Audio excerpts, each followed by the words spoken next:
Hello students, कैसे हैं आप लोग? ठीक ठाक। पिछली क्लास में हमने 12th क्लास का फर्स्ट टॉपिक शुरू किया था, इन्वर्स ट्रिग्नोमेट्रिक फंक्शन, और इंट्रोडक्शन देके छोड़ दिया था। सिर्फ इंट्रोड्यूस कर दिया था कि ये इन्वर्स ट्रिग्नोमेट्रिक फंक्शन जो हम पढ़ाने जा रहे हैं आपको, ये टॉपिक है क्या, इन्वर्स का मतलब क्या होता है और इस टॉपिक को आप कहाँ कहाँ यूज कर सकते हो, इतना पढ़ा के मैंने आपको छोड़ दिया था। मैंने ये बताया था, अगर आपको ध्यान हो तो मैंने इतनी बात ज़रूर बताई थी कि इस टॉपिक के अंदर कुछ आइडेंटिटीज हैं, प्रॉपर्टीज हैं, उन प्रॉपर्टीज को अगर अप्लाई करना सीख जाते हो, इसका मतलब इन्वर्स ट्रिग्नोमेट्रिक फंक्शन आप सीख गए। तो आज हम ज़्यादा बात आपसे नहीं करेंगे और सीधे लेके चलेंगे आपको आइडेंटिटी फर्स्ट की तरफ, कि पहली आइडेंटिटी क्या है इन्वर्स ट्रिग्नोमेट्री की। उससे पहले मैं आपको बता दूं कि ये इन्वर्स बनता कैसे है।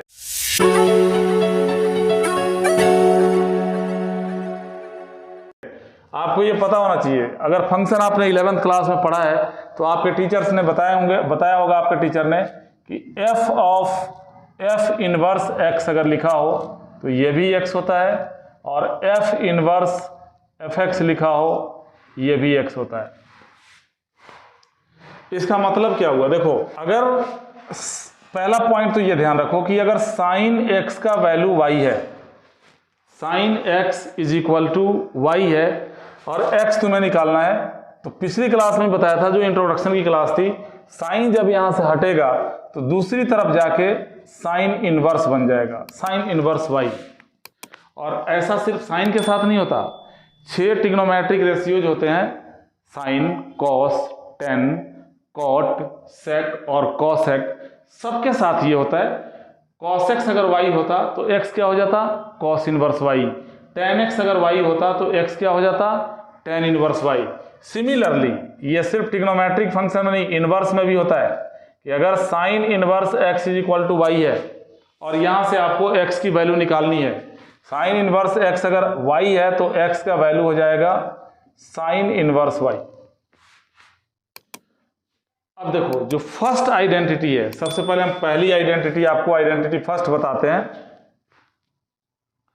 आइडेंटिटी फर्स्ट ये कहता है कि साइन के एंगल में अगर साइन इनवर्स x हो या साइन इनवर्स के एंगल में साइन x हो तो ये x हो जाता है। और ऐसा सिर्फ साइन के साथ नहीं होता, ऐसा cos, ten, cot, sec, cosec सबके साथ होता है। यानी कॉस के साथ अगर कॉस के एंगल में कॉस इनवर्स x हो या कॉस इनवर्स के एंगल में कॉस x हो तो ये भी x हो जाता है। सिमिलरली टेन के एंगल में अगर टेन इनवर्स x हो या टेन इनवर्स के एंगल में टेन x हो तो ये भी x हो जाता है। आप सभी बच्चों को, जो भी मेरी क्लास रेगुलरली ज्वाइन कर रहे हैं, एक नोट्स तैयार करना चाहिए।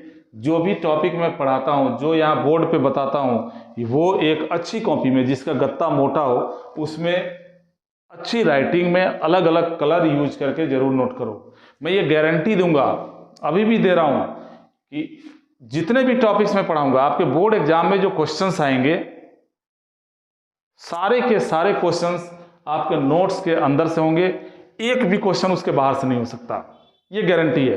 अगर एक भी क्वेश्चन नोट्स के बाहर से आ गया, मैं पिछले 25 साल से ये बात बोल रहा हूं, पढ़ाना छोड़ दूंगा मैं। एक भी क्वेश्चन अगर बाहर से आ गया, मैथ पढ़ाना छोड़ दूंगा। इसलिए नोट्स बहुत कंपलसरी है।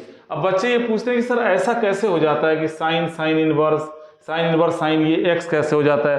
अब मैं तुमसे पूछूं कि ये बताओ कि क्या साइन एक्स, जो मैंने ये लिखा साइन एक्स बराबर है कि नहीं बराबर है? Sine x is equal to sine x सही है या गलत है? बताओ। गधा, बताओ ये क्या कर रहा है? ये ऋषभ को देखो क्या कर रहा है कि सर ये x छोटा है, ये x बड़ा है, तो बराबर कैसे हो जाएगा? बेवकूफ़ी वाली बात मत करो और मजाक भी मत करो। साइन एक्स के बराबर होता है, ये छोटा बड़ा हो तो लिखने में हो गया ऐसा। अब ये बताओ, जैसे हम यहाँ से साइन को हटाएं, अगर जैसे साइन को यहाँ से हटाया तो दूसरी तरफ जाके ये साइन इनवर्स बन गया। अगर इस साइन को हटाएंगे तो दूसरी तरफ जाके क्या बनेगा? साइन इनवर्स बनेगा। यानी x इज इक्वल टू क्या हो जाएगा? ये साइन बन जाएगा साइन इनवर्स और एंगल में आ जाएगा साइन x। ध्यान दो इस पे। जैसे साइन हटके साइन इनवर्स बन जाता है, तो साइन इनवर्स हटके भी तो साइन बन जाता है। अगर मान लो हमने लिखा sine inverse x is equal to sine inverse x, और यहां से हम साइन इनवर्स को हटाते हैं, तो जब ये दूसरी तरफ जाएगा तो ये साइन इनवर्स क्या बनेगा, साइन बनेगा, यानी x इज इक्वल टू क्या हो जाएगा, साइन इनवर्स x। अब आपको ये ध्यान रखना होगा, इसी के आधार पे ये फर्स्ट आइडेंटिटी बनाया गया कि साइन इनवर्स के साथ साइन x आ जाए या साइन के साथ साइन इनवर्स x आ जाए, इसकी वैल्यू x होगी। सिमिलरली ऐसा कॉस में भी होता है, ऐसा टेन में भी होता है, ऐसा कॉट सेक कॉसेक सबके साथ होता है।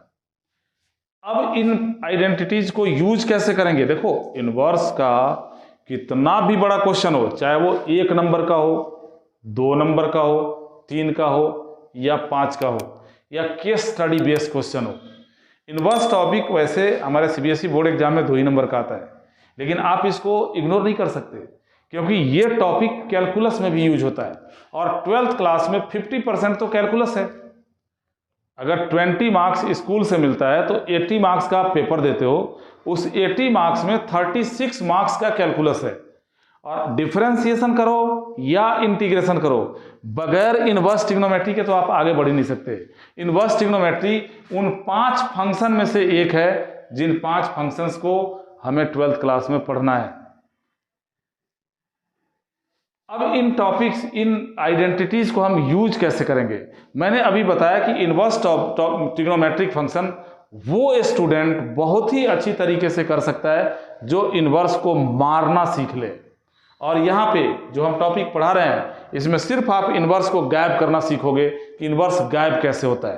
तो अभी देखा कि साइन इनवर्स के एंगल में अगर साइन आ जाए, कॉस इनवर्स के एंगल में कॉस आ जाए, टेन इनवर्स के एंगल में टेन आ जाए, तो ये गायब हो जाएगा और सिर्फ जो ट्रिग्नोमेट्रिक फंक्शन का एंगल होगा वो बच जाएगा। एग्जाम्पल के तौर पे अगर मान लो आपको छोटा सा एक एग्जाम्पल दिया जाता है कि इवैल्यूएट, ध्यान दोगे यहां पे, evaluate 2 sine inverse 1/2 minus 1/2 tan inverse 1, इसकी वैल्यू निकालनी है। ऐसे क्वेश्चंस अक्सर 1 नंबर में एग्जाम में आते रहे हैं। अब मैंने अभी थोड़ी देर पहले क्या बताया कि अगर तुम इनवर्स को मार दोगे तो तुम जीत गए, इनवर्स अगर मार दिए तुमने तो तुम जी गए, और इनवर्स नहीं मर पाया तो तुम मर गए। अब इस इनवर्स को मारोगे कैसे, तो साइन इनवर्स को अगर मारना है तो इसके ब्रैकेट में साइन एक्स होना चाहिए, कॉस इनवर्स को मारना है कॉस एक्स होना चाहिए, टेन इनवर्स को मारना है टेन एक्स होना चाहिए। अब तुम ये देखो कि साइन के टेबल में 1/2 कब आता है, ये टेबल तो याद होगा। अगर नहीं याद होगा तो तुम्हारे 10th के टीचर ने बताया होगा कि जैसे साइन का टेबल बनाना है 0 degree, 30 degree, 45 degree, 60 degree, 90 degree, sine का टेबल बनाना है। अच्छे टीचर के पास पढ़े होगे तो बताया होगा उन्होंने कि मान लो कि याद नहीं हो रहा है तो एट ए टाइम तुम बना भी सकते हो। कैसे, तो होल नंबर्स लिख दो स्टार्टिंग से कॉन्टिन्यूटी में, 0 1 2 3 4, ये होल नंबर लिख दिया। अब इन सभी होल नंबर्स को 4 से डिवाइड कर दो और उसके ऊपर अंडर रूट लगा दो, साइन के सारे वैल्यूज आ जाएंगे। जैसे इसको 4 से डिवाइड किया, इसको 4 से, इसको 4 से, इसको 4 से और इसको 4 से, और इसके ऊपर अंडर रूट लगा दिया। अब तुम्हें साइन का टेबल याद करने की जरूरत नहीं पड़ेगी, ये वैल्यू दे देंगे, लेकिन याद कर लोगे तो समय बचेगा। क्वेश्चंस बहुत होते हैं, समय कम होते हैं। अगर इन चीजों को बनाओगे तो उसमें भी तो कुछ समय खराब होगा कि नहीं होगा। अब 0/4 0 होता है, यानी साइन 0 डिग्री का वैल्यू हो गया 0, 1 का अंडर रूट 1 हो गया, 4 का हो गया 2। अब हमने रूट है, तुम्हारे दिमाग में चल रहा होगा कि सर ने तो प्लस माइनस लगाया नहीं, खाली पॉजिटिव लगा दिया, प्लस लगा दिया। तो आप लोग 12th क्लास में आपने पढ़ा होगा कि फर्स्ट क्वाड्रेंट में क्या होता है, all trigonometric ratios are positive between 0 to π/2, यानी 0 से π/2 जो फर्स्ट क्वाड्रेंट होता है उसमें सभी ट्रिग्नोमेट्रिक रेशियोज के जो वैल्यूज होते हैं वो पॉजिटिव होते हैं, इसलिए यहाँ पे हम माइनस नहीं लगाएंगे। अब देखो 2 दूने 4 कट गया और ऊपर 1 बच गया, 1 का अंडर रूट 1 हो गया, 2 का हो गया रूट 2, 3 का अंडर रूट 3 हो गया, 4 का 2 हो गया, 4 से 4 कट गया, 1 का अंडर रूट 1 हो गया। साइन के सारे वैल्यूज निकल गए। कॉस का निकालना है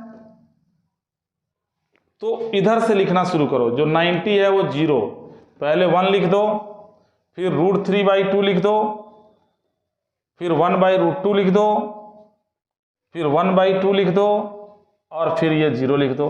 कॉस के वैल्यूज निकल गए। कहाँ दिक्कत है, कहाँ याद करना पड़ रहा है? tan चाहिए तो तुमने 10th में पढ़ा होगा, साइन अपॉन कॉस tan होता है। अगर tan के सारे वैल्यू चाहिए तो साइन अपॉन कॉस कर दो, 0/1 0। इसको इससे डिवाइड करोगे, 2 से 2 कटेगा, 1/√3 आएगा।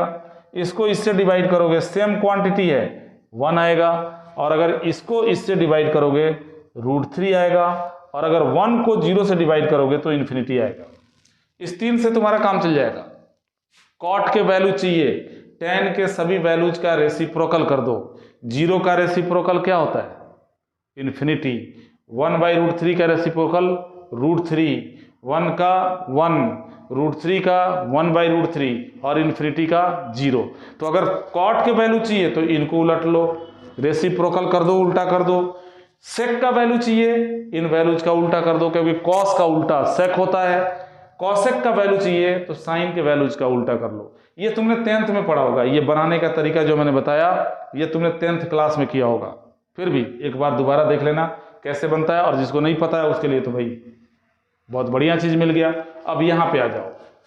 अब इसको जैसे सॉल्व करना है, सॉल्यूशन देखो। ये 2 कांस्टेंट है, एज इट इज लिख दो। tan इनवर्स को एज इट इज लिख दो, सॉरी साइन इनवर्स, यहां पे साइन इनवर्स है, साइन इनवर्स को एज इट इज लिख दो। अब ये देखो कि 1/2 साइन के टेबल में, क्योंकि अगर साइन इनवर्स है तो यहां साइन आएगा तभी तुम्हारा काम बनेगा, तब तुम जीते, अदरवाइज तुम हार गए।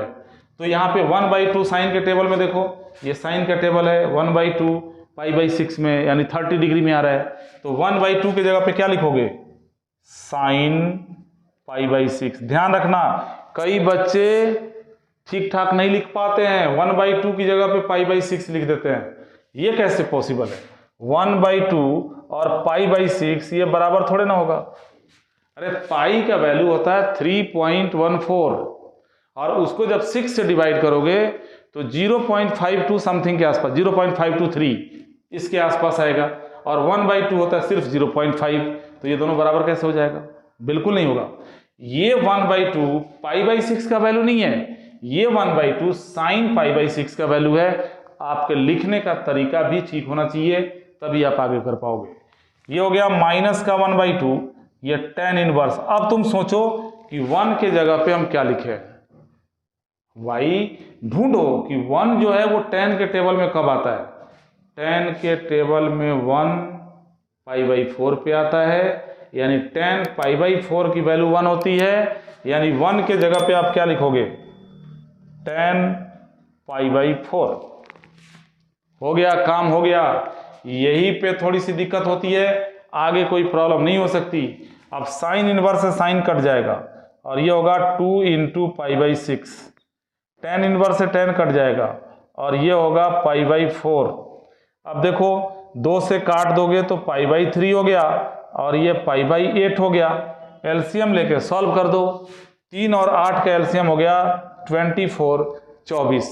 3 से डिवाइड करोगे 8 का पाई से इंटू करोगे 8 पाई, माइनस 8 से डिवाइड करोगे 3 आ गया, 3 का पाई से इंटू करोगे 3 पाई, घटाओ इसको, 8 में से 3 गया 5 पाई अपॉन में 24।